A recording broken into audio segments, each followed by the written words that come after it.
Penjabat Gubernur Aceh Bustami Hamzah meninjau pembangunan venue pacuan kuda di Belang Bebangka, Kecamatan Pegasing, Kabupaten Aceh Tengah.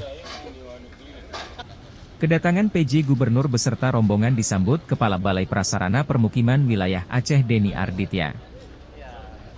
Peninjauan lokasi dilakukan dalam rangka percepatan pembangunan venue Pekan Olahraga Nasional, PON, ke-21 Aceh Sumut yang dijadwalkan diselenggarakan pada September mendatang.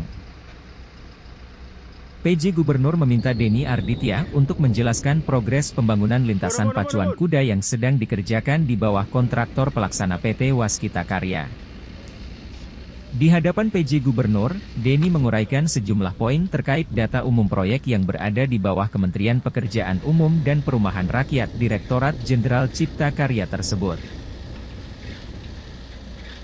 Di antara bangunan yang sedang dikerjakan yakni tribun pacuan kuda, lintasan pacuan kuda, lintasan ambulan, hingga sejumlah bangunan lainnya.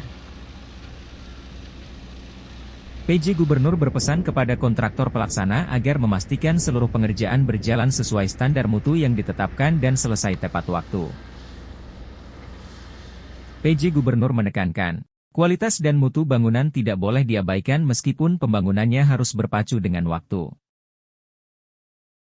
Di lokasi tersebut juga dilakukan penanaman pohon yang masing-masing dilakukan oleh PJ Gubernur, Ketua DPR Zulfadli, PJ Bupati Aceh Tengah Temir Zuan dan Kepala Balai Prasarana Permukiman Wilayah Aceh Denny Arditya. Tim Liputan Aceh Video.